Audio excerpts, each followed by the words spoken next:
Hello, welcome to Gurukul's Cat 100 series, a series that's designed specifically to take you from your study room to the corporate boardroom. I am Prady Sharma and this is Verbal Mastery with Prady.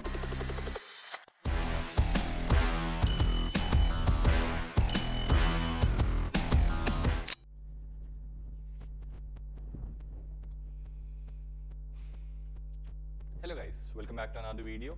Now, in case you want to take these questions of VA as a test, all you've got to do is go on to www.thegurukul.org.in, and when you click on the login button in this website, you'll be redirected to a sign up page for the 100 days to CAT test series. Now this is a completely free test series where we'll be giving you one test of quant, LR and verbal ability every single day to make sure that you stay consistent with your CAT 2025 prep and you crack CAT 2025 this year. Now without any further ado, let's get into the questions. This is your question number 1. Pause the video here, solve this question and then we'll move on to the second question. This is your question number 2. Pause the video here, solve this question and then we'll move on to the third question. This is your question number 3. Pause the video here, solve this question and then we'll move on to the fourth question. This is your question number 4. Pause the video here, solve this question and then we'll move on to the last question of this day. This is your question number 5. Pause the video here, solve this question and then we'll move on to the explanations of each of these questions. Okay, so what is the first question? The first question is a para completion. Now this is your sentence and this is your paragraph. Now what is he talking about in the sentence? That becomes harder when yields falter in several places at once. That means what? Let's simply take when yields fail, okay, at many places. Okay, so that becomes harder. The first question that comes to my mind is what becomes harder, right? Now that we've seen what this sentence part is and the clues that we should be looking for in the passage, let's go to the paragraph. When extreme events occur in different places that are connected in some way via agricultural supply chains, the situation is particularly precarious. Precarious means likely to fail, okay? In case you did not know this meaning, please note it down. Precarious means likely to fail, okay? So if some things are connected everywhere, okay, via the agricultural supply chains, then they might be likely to fail. In normal times, damage to production in one agricultural area can be often made up elsewhere, okay? So if in the normal times, if there's a damage somewhere in one place, okay, then it can be made up with the yield that's coming out from some other place. All right. Since early 2022, for example, Russia's war has severely restricted exports of grain from Ukraine, one of the world's largest producers. But bumper harvests in Australia, Brazil, and Canada ensured that the ensuing shortages and price rises were not as severe as they might have been. Okay, so it looks like this idea is being continued here. Now, over here, can I actually put this? Let's check that. That becomes harder when yields falter in several places at once. Now, this part, okay, where damage to production in one agricultural area can be made up with elsewhere, okay? This does become hard when yields are failing at many places, right? Yes, so clearly over here, I can place it. What about the idea that is succeeding it? Since early 2022, for example, Russia's war has severely restricted. Now those Russia's war and all are nothing but extreme events, correct? Yes, this Russia's war is an extreme event. And that is actually causing problems for export of grain in one of the largest producers, but some other countries are actually making sure that it's going ahead. So it is continuing the idea. As long as we see that 3, it does not fit in 3, the sentence does not fit in 3, we're okay. Definitely in 1, it's not fitting, okay? So, long-running drought threaten yields in the American Midwest and Argentina. Rain has ravaged vegetables in India. Freakishly warm weather in many parts of the ocean is likely to damage fish stocks.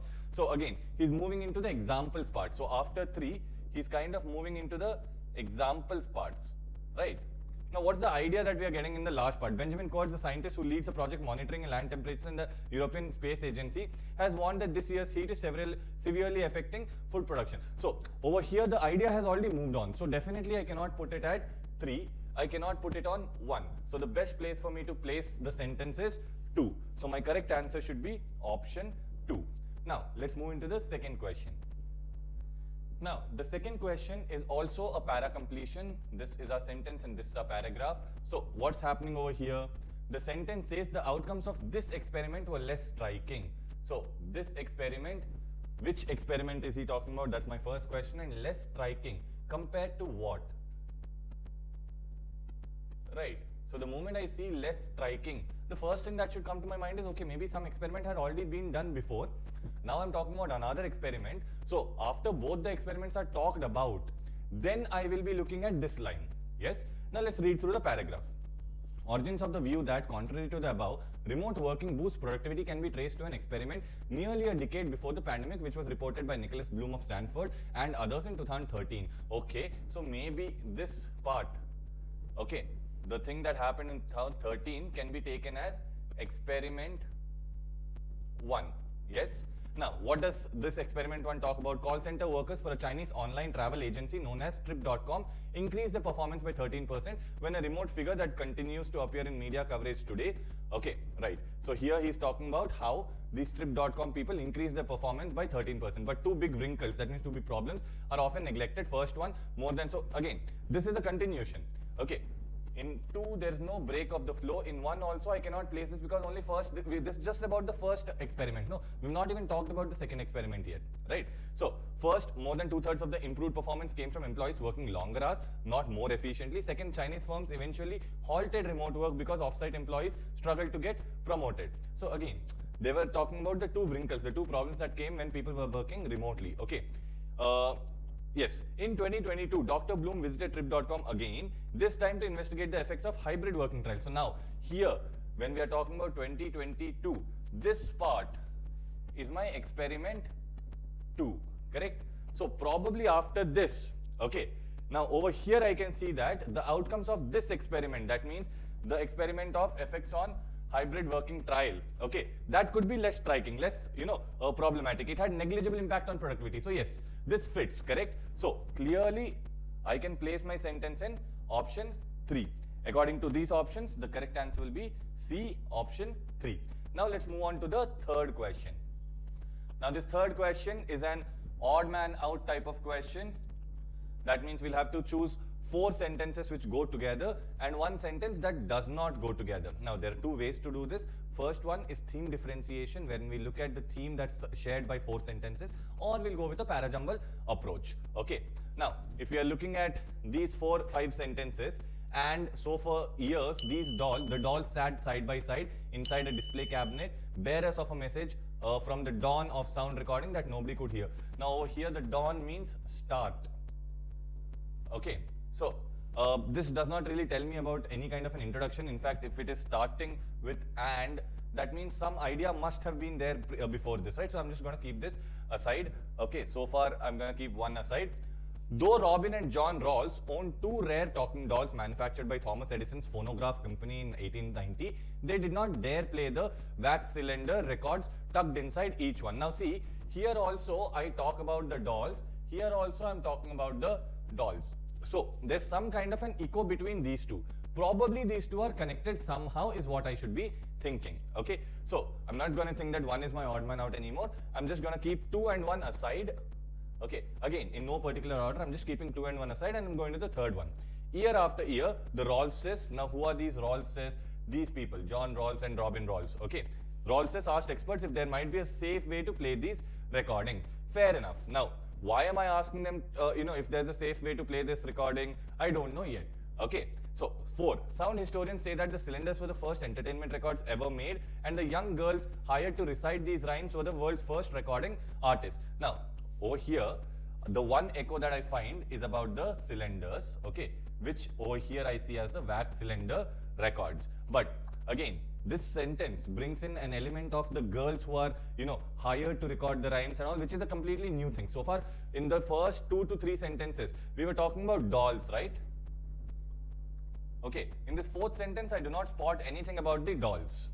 5th one, the Rawlses, long-time collectors of Edison phonographs. Again, I have echo over here. The Rawlses and Thomas Edison's phonograph, I have an echo. Yes, knew that if they turned the cranks on the doll's back, so I again have an echo of the theme for the dolls, right?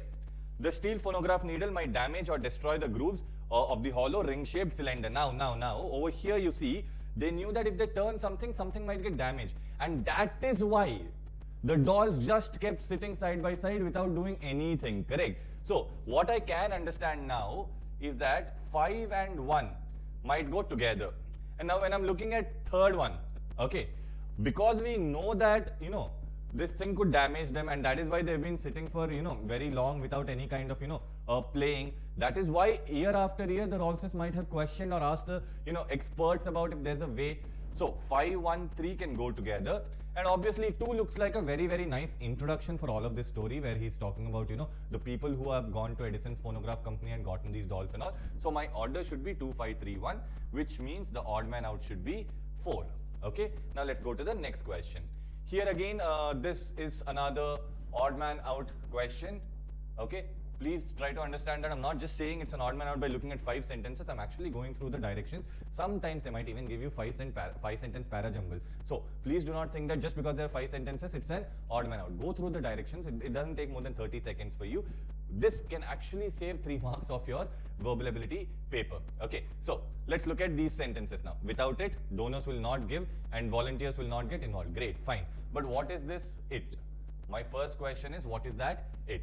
This is the only way we can create hope for the large majority of our poor. Okay, so what is that only way? Again, questions pe questions. We are getting more questions than answers here. Owing to the lack of transparency and accountability, many volunteer organizations suffer from serious crisis of credibility. Okay, now a little bit clearer that maybe there's no transparency and accountability, which is why, okay, there's a crisis of credibility. People are not able to trust someone else. This implies accountability to the public and the charitable intent to the donors. Okay, again, what implies, accountability to the public and charitable intent to the donors? 5. Public trust, it needs to be remembered, is the single most important asset of philanthropic community. Okay, now this looks like a very nice starting to me, okay, where he's talking about public trust. Yes, so public trust, it needs to be remembered. It's the single most important asset to the philanthropic community. Great. Without public trust, donors will not give and volunteers will not get involved. So I can see that 5 and 1 go together. Now, because these people are not getting involved and all, okay, because without public trust. So if there is no transparency, or owing to the lack of transparency and accountability, many volunteer organizations suffer from this serious crisis of credibility. So 5, 1, 3 goes together. Now, because I have seen that they are all suffering from this, crisis of credibility, it implies, okay, that implies that accountability to the public and charitability and to the charitable intent of the donors, right? So I can look at 5, 1, 3, and 4 together. Okay. Now, if I'm seeing this is the only way we can create hope for the large majority of our poor, just by giving public trust, we cannot create any hope. Okay. So clearly, this should be my odd man out. Now let's go to the last question for this day, guys. This is a ParaJumble. Now, over here he says, this encouraged the hoarding of surpluses, undermining mutual assistance and fostering inequality. Again, my question over here would be, what encouraged the hoarding of surpluses, right? As with urban living, from a distance of 10,000 years, the appeal of agriculture is far from obvious. This somehow looks like a broad sentence, okay? And it looks like it's talking about how agriculture is not all that glamorous, okay? So maybe this could be my starting sentence. I don't know. Let's look at 2 and 3 and 4 as well. But so far amongst 1 and 2, 2 looks better of a starting sentence. The products of agriculture in turn became bound in imagination and then in law to the particular episodes of labor that had yielded them. Now, here he says that the products of agriculture have become bound. So obviously this is also talking about agriculture, okay? And he's saying that there's enough labor that created them, right? Okay. Now, 4 says cultivation and herding required more labor than gathering and hunting, and that labor had to be coordinated in ways that demanded a new kind of corporatism and deference to authority. Now, here, if I'm looking at 2, in 2 he is telling me why the appeal of agriculture is not so much, okay? It's far from what we think it is. And then in 4 he is actually telling me the problem that is there, okay? How we have shifted from our gathering and hunting to agriculture and how the labor has intensified. So maybe 2 and 4, I can take it together. Then I can talk about the products of agriculture. Once I have put all this work and I have a deference to authority, okay, then this agriculture products have become bound, okay, to the labor, to the episodes of labor. So I can go with 3. And this thing, this has encouraged, Okay, me doing so much labor and me having, deference to authority and, bringing corporatism, that has encouraged the hoarding of surpluses, which means that the mutual assistance has reduced. Okay, so the correct order for this ParaJumble should be 2, 4, 3 and 1. Now, if you watch the video till the end, please drop a like because that motivates us to keep bringing videos like this for you every single day. Please do subscribe, share this video with a friend who's preparing for CAT 2025. All the best for CAT 2025. I'll see you in the next one. Hope you enjoyed learning from today's session. This series is designed to help you with your CAT preparation and practice daily. We are with you in this journey. To watch the next video, click here. And to watch Gurukul's CAT 100 series, study room to boardroom, the entire playlist, click here. If you learned from today's session, like, share and subscribe.